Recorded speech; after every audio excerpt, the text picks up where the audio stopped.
he's offering new to me is that there's such a strong metaphor between food and thinking. It's almost food for thought and food for the body. Food for thought.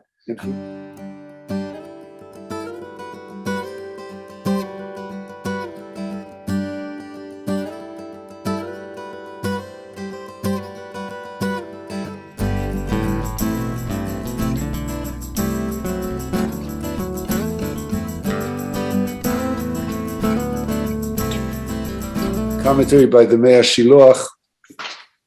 And so this is Rabbi Mordechai Yosef Liener of Ishbitzer, and or as he's known as Ishbitzer, and we're in Parshat Shemini. Aharon HaKohen, the high priest, he had 4 sons: Nadav, Avihu, Itamar, and Elazar. Now, 2 of his 4 sons, Nadav and Avihu, were great tzaddikim, they were righteous people. They determined, for a variety of reasons, that in addition to a miraculous fire descending from above to accept the carbon, the sacrifice, that humans had to also bring a fire from below. So they entered the Holy of Holies on their own volition, and they offered a fire, a human-made fire, because they were extremely excited about the heightened spirituality that was occurring, the connection between God and man and humans through the sacrifices, and they wanted to be actively involved.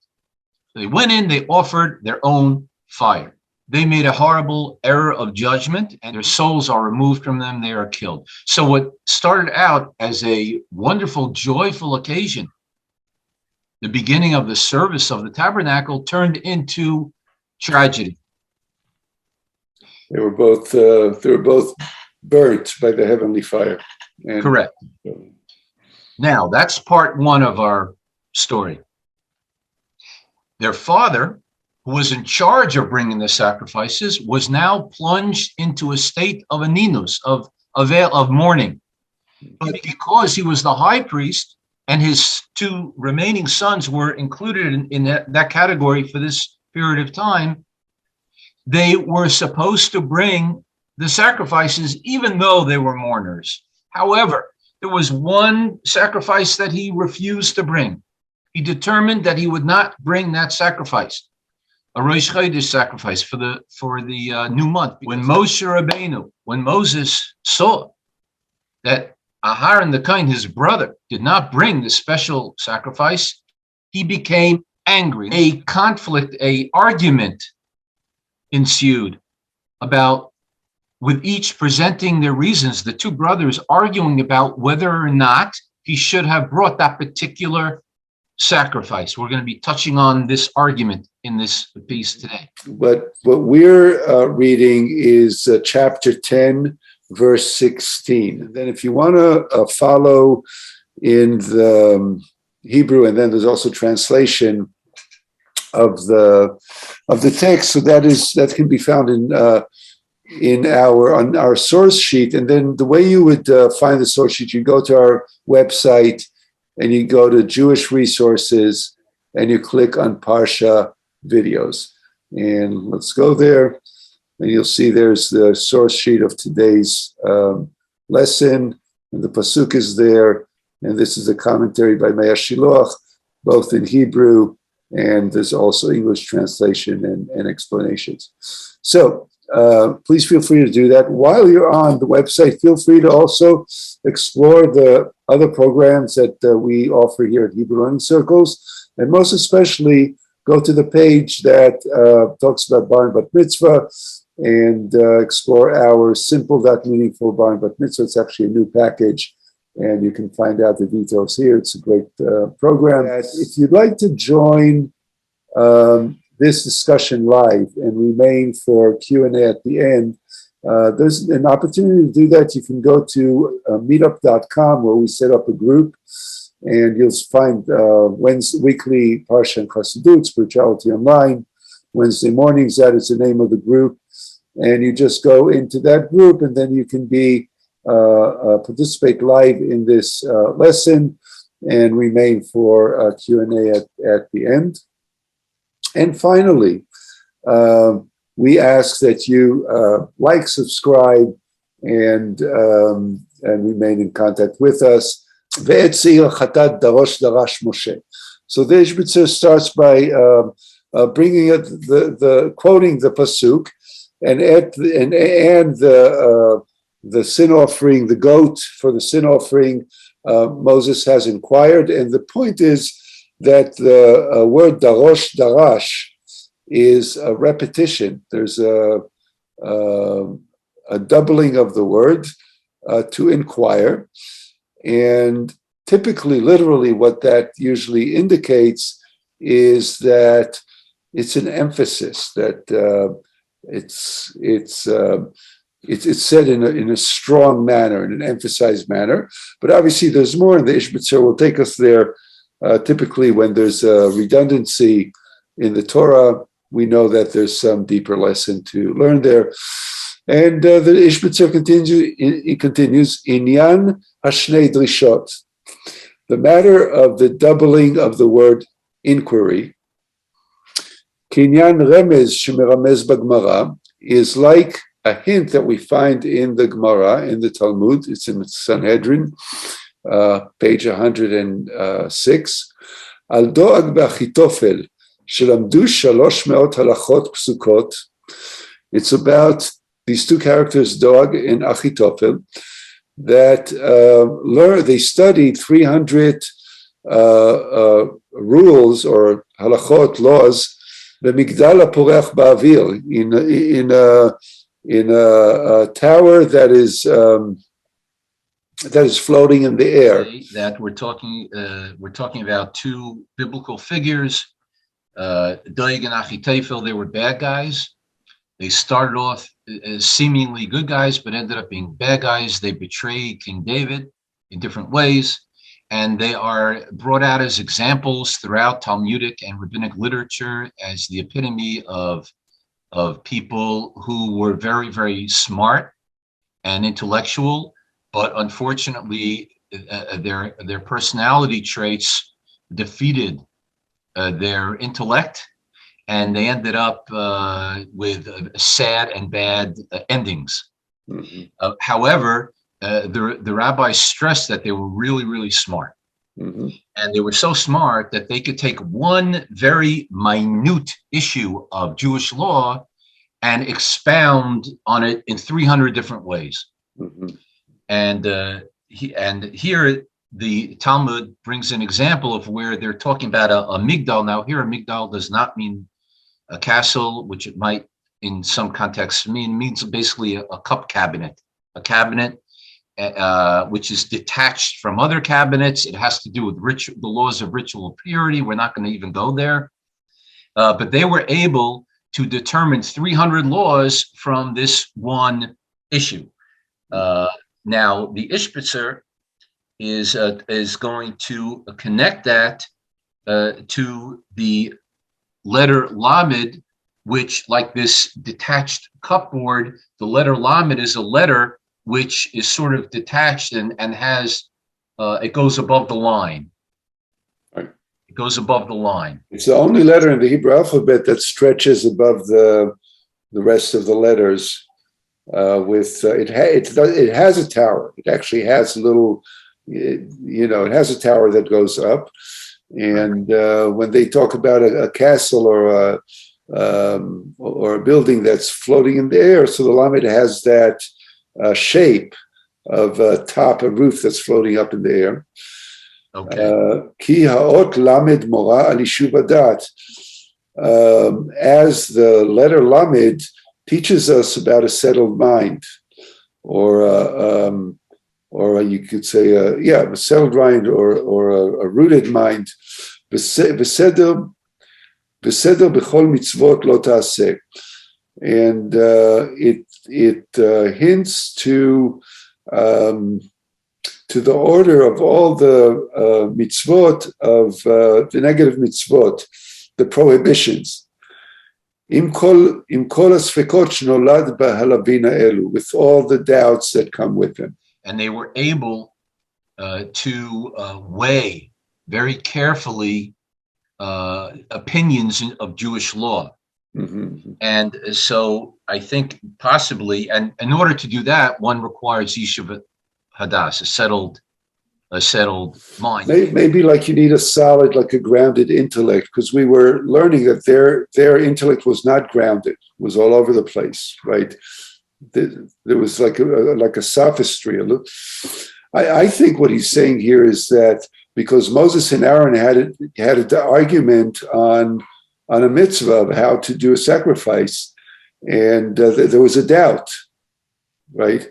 So they are like an example of doubting and debating, and you have these two greats, Moshe and Aaron. They're debating and they're splitting hairs about whether he should have or should have not, done this particular sacrifice. Mm-hmm. And this is another example of that. Is how I'm understanding why he brings it. Okay. וגם מורה על יישוב הדעת בתנועה אחרונה בבליעת המאכל מבית הבליעה לגוף, להכיר ולהבין איזה שייך לו.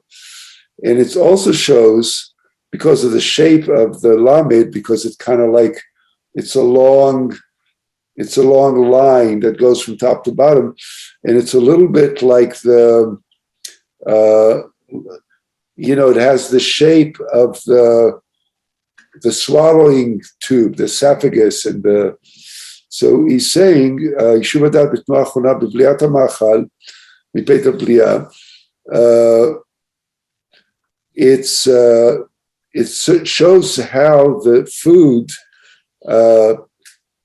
moves, right? The direction of the food as it moves through the mouth into the esophagus, down into the belly, and so food has direction. There's a certain way. This is like there's a certain way to do things. There's a certain way that food moves. The food can't go any which way. It's directed. And right, there's a process, and also the food has to go in the right direction. Mm-hmm. It can't go down the wrong pipe. If it goes down, people say it goes down the wrong way. The windpipe, there are two pipes there. That's right. So it takes this. There has to be, and this is the theme of discretion. Mm-hmm. There's discretion. There's we have to know the proper process mm-hmm. of what has to happen and the mode in which a process occurs. Right. Which gets back to this very detailed understanding of halacha. Was Aaron and his sons supposed to eat the meat of the sacrifice, and they didn't? Correct. They burned it. They burned it because they thought eating it. Yeah, because they thought as mourners that they were prohibited from eating it because of this particular carbon. Because any month they could bring that one, so they determined that next month we'll be able to catch up with this. So I don't have to do it today. He's a mourner. I'm thinking, Rabbi, so the reason I'm thinking about that is because since they were supposed to eat the sacrifice, but they didn't, that was what Moses was angry about. That's right. Why the Ishbitzer is bringing this metaphor of the lamed as they were supposed to eat it, right? The connection to food here. This is this is why I think the Ishbitzer is bringing that. And also the metaphor of halacha needs to be a certain way. Right.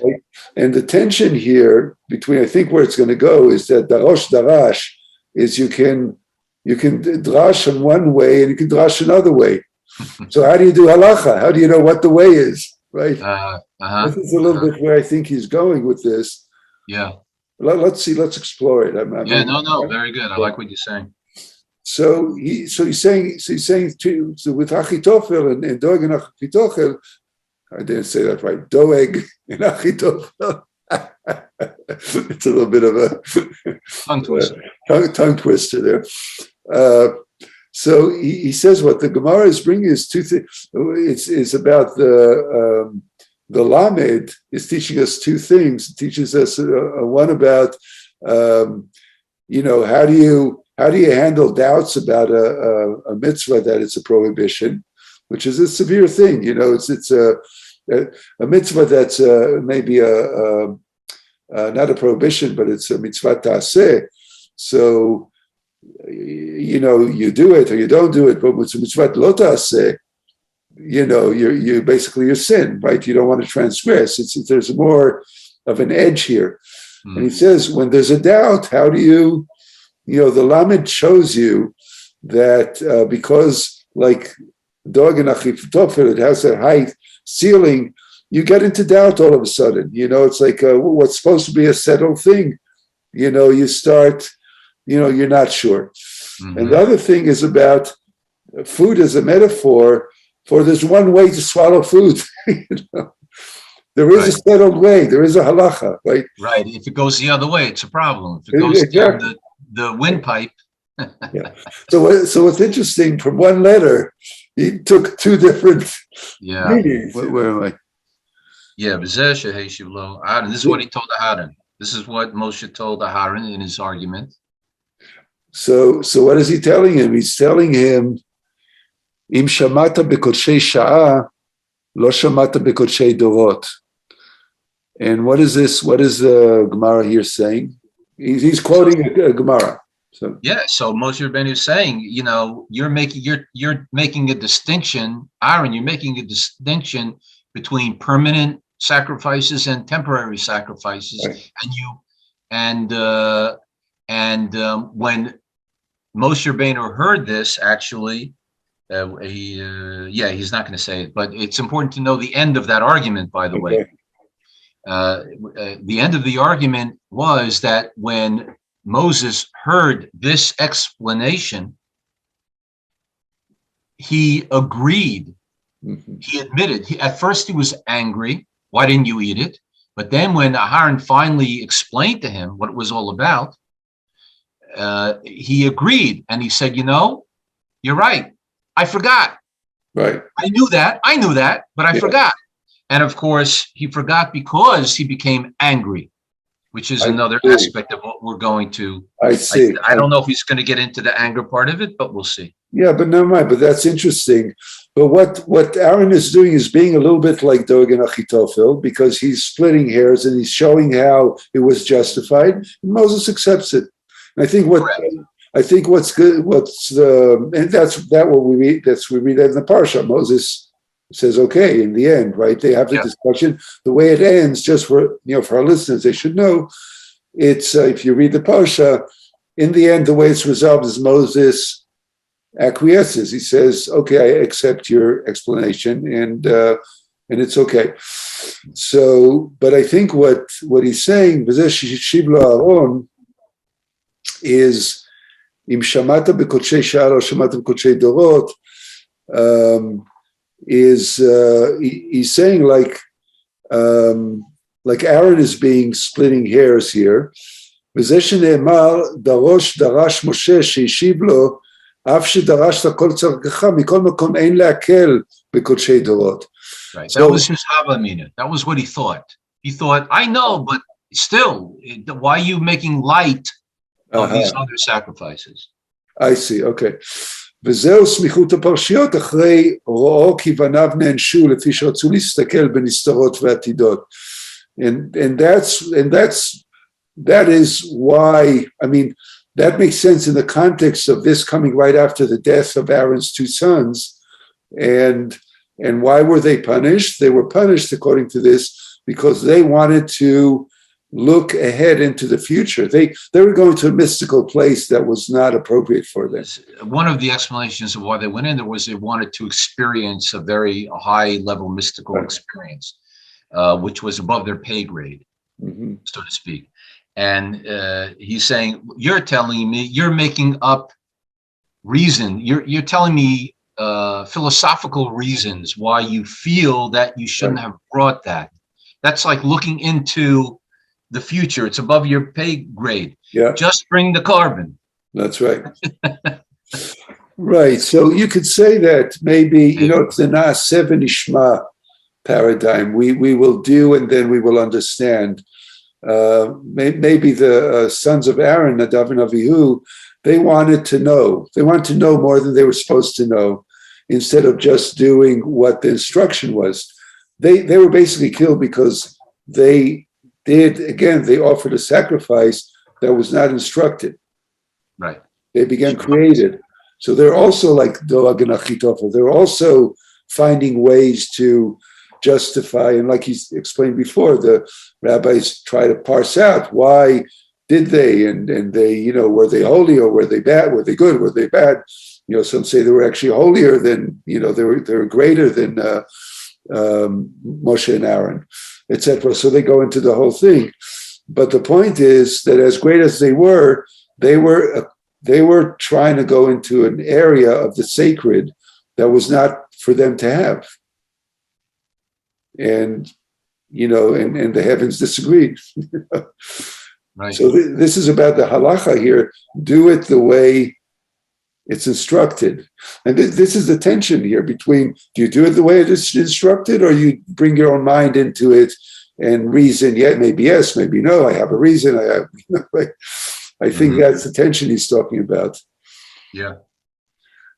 וזה בהכרח לנו להבין, כי קודשי דורות חמורים מאוד וחביבים בעיני הקדוש ברוך הוא במאוד. So, and this helps us understand,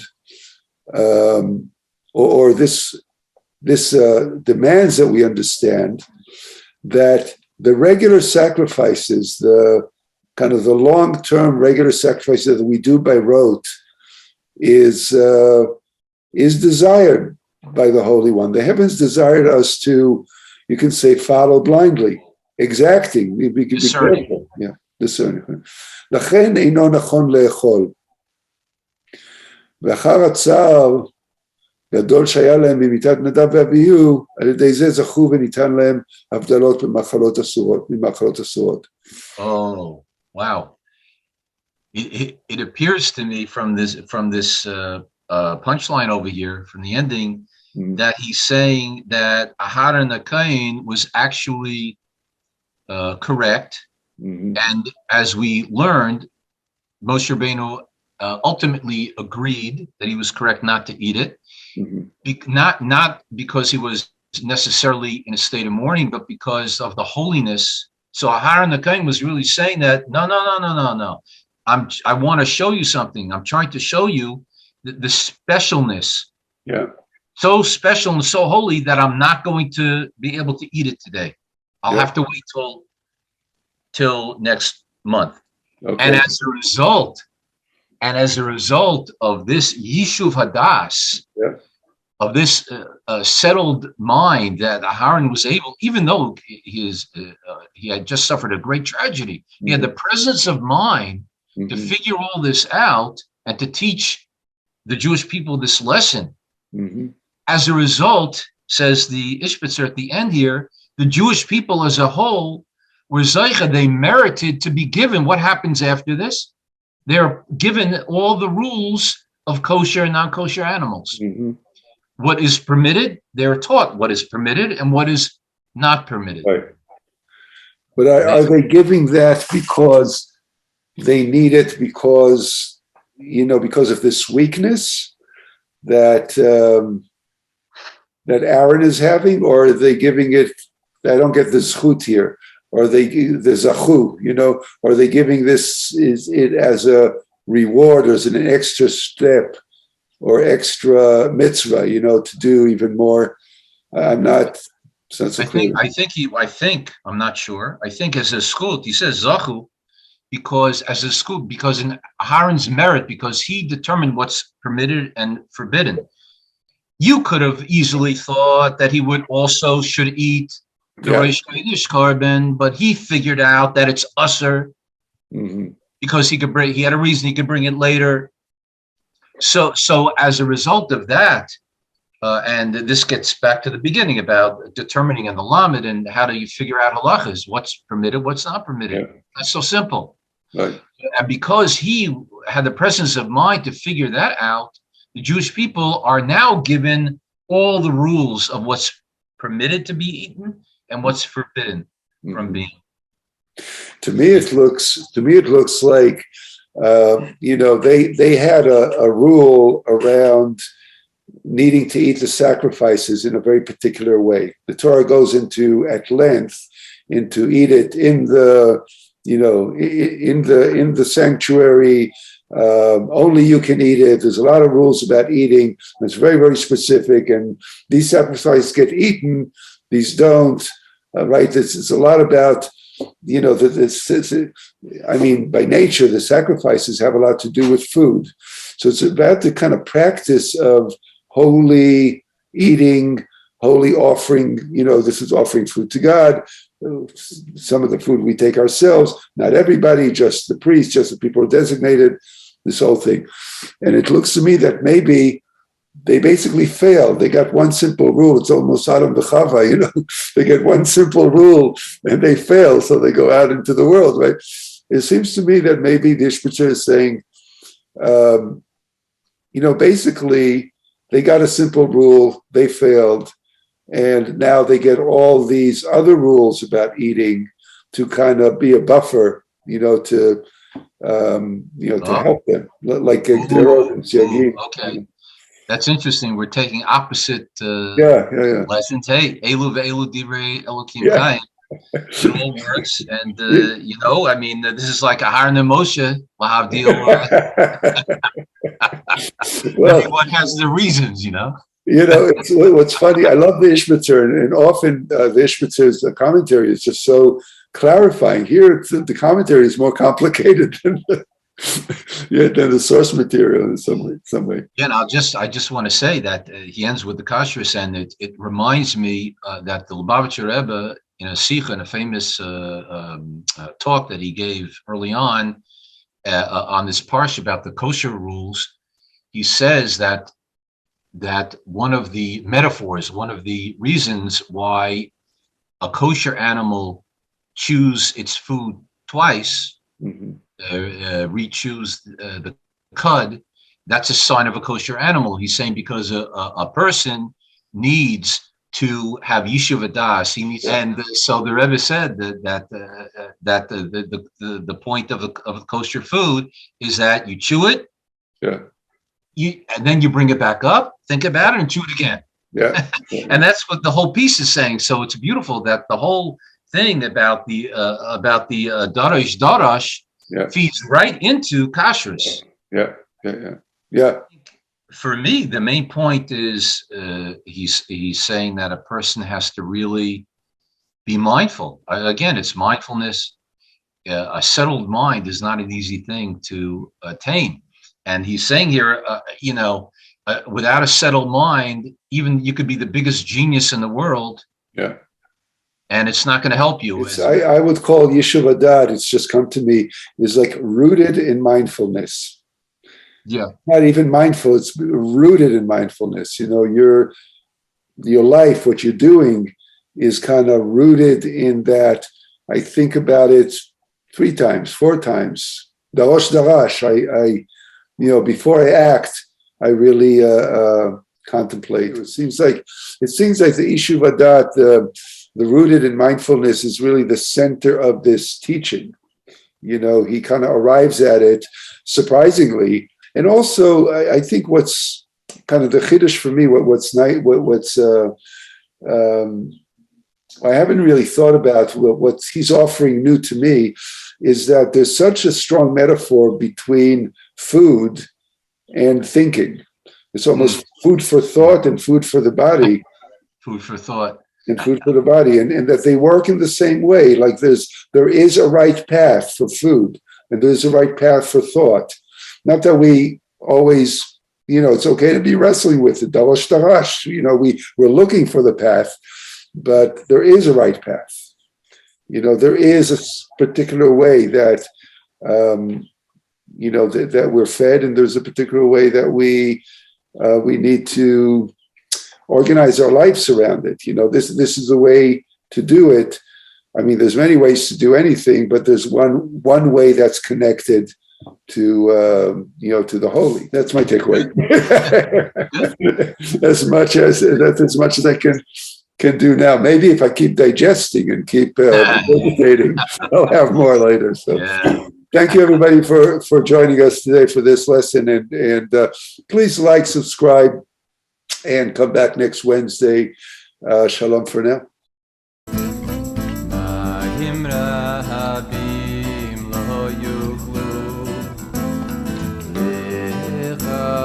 Boy says so ahava.